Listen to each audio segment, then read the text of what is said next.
Because of the Agong, they believe that they are communicating with the spirits of their ancestors. So now, let's hear them play these three instruments. They will play their set. They call that set Basal or Basal set. Basal.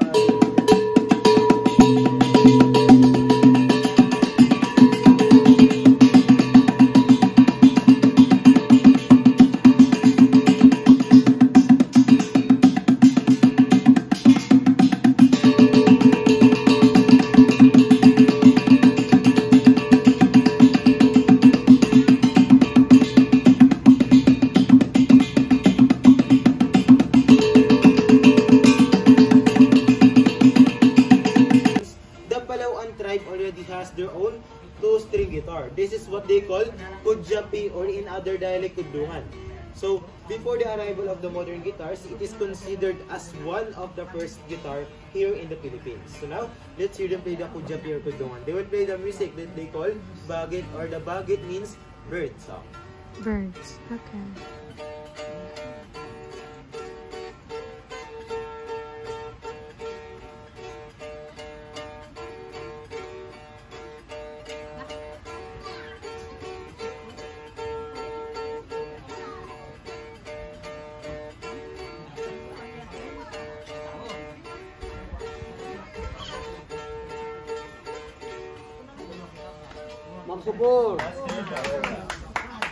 And then also they have another musical instrument. So they put beeswax to adjust the sound because they play this aroding through vibration using only their mouth or yung kanilang bibig. So now, let's hear them play the aroding.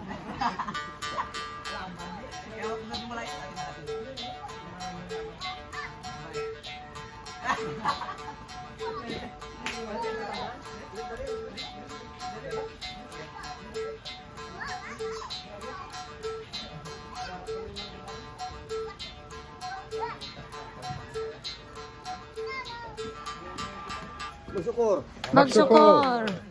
And then also, the Palawan tribes are, that's why they have here their blow darts and their two special spears.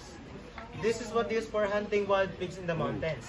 And these spears, the metals, it is hundreds of years to the tribe. It was handed down to them by their ancestors, or it came from generation to generation. This is what they call ligid. This one is called surayang.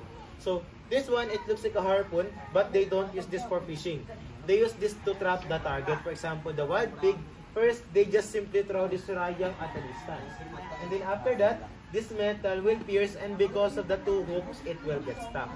So if the target tries to escape this metal, it will separate to its handle. And the purpose of the handle, it will serve as an anchor to hang on the bushes around the tree so that the target, oops, sorry about that.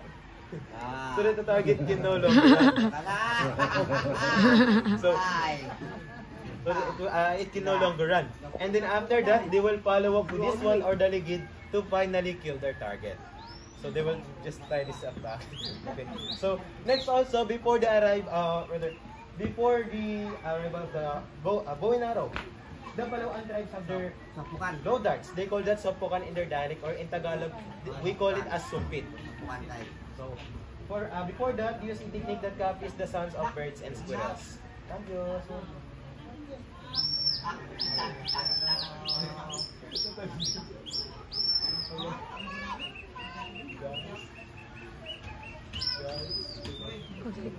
So that's their blow dart.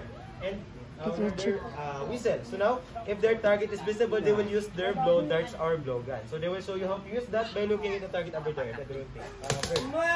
Wow. Okay, so that sounds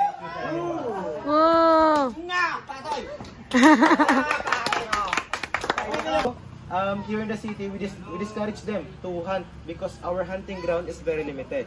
But with the help of this project and the donation box, every afternoon we give this to them so that they can buy their needs in the market. And when they hunt the wild pigs or the monkeys back in the wild, first they put poison on the tip of their darts, and that poison is powerful. And this plant is one of their ingredient in making the poison. Iba rin po yung kaimito, or this tree, or this kaimito or star apple tree is different from this plant that they call dita. According to them, they collect the sap of this plant, then mix it with other plants and cook it in a slow fire to make the poison. So if they hit the target with that dart with poison, in a few minutes it will die.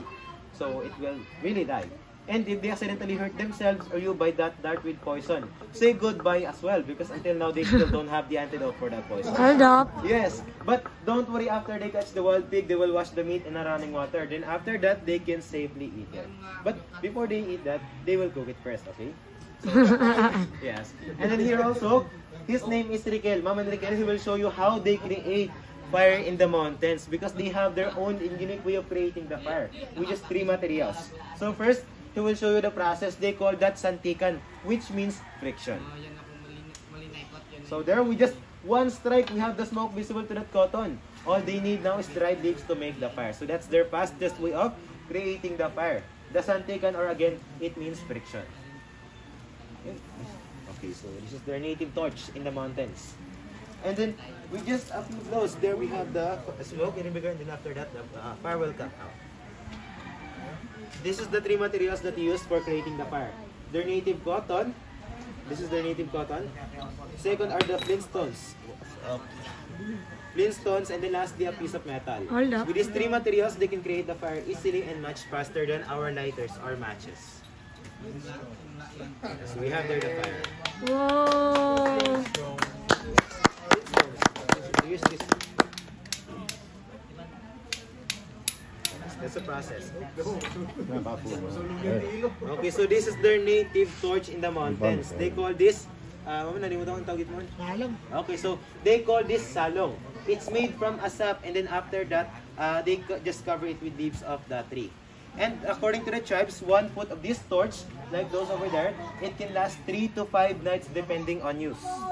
They also believe that the smoke of this can drive away the bad spirits or bad luck. They also use this for aromatherapy because of the smell, insect repellent as well, and to cure the headaches and stomach aches. So to everyone, just try to smell the smoke. I will go around. Don't worry, sir.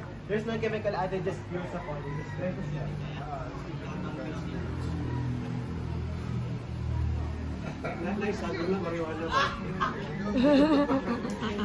Mahay po kayo dito sa joke lang. Mabango. It's like, Did you have tagot? yes, it's like that. It's like a mangyan or incense or menthol, or it's Did you like, have tagot, guys? Yeah? now to everyone, ma'am, sir, if you want to know more information how it all started, we have more information at the back. So that is all for our cultural sharing. Thank you for listening. Thank you. Also, if you want to buy their products, there we have the souvenir shop. 80% of the products there are handmade by them, especially the wood carvings, their guitar, their native drum, and their torch as well. They sell this over there. And then here also, you can take pictures with the tribe. But additional, we have a donation box because at the end of the day, it's for the sustainability.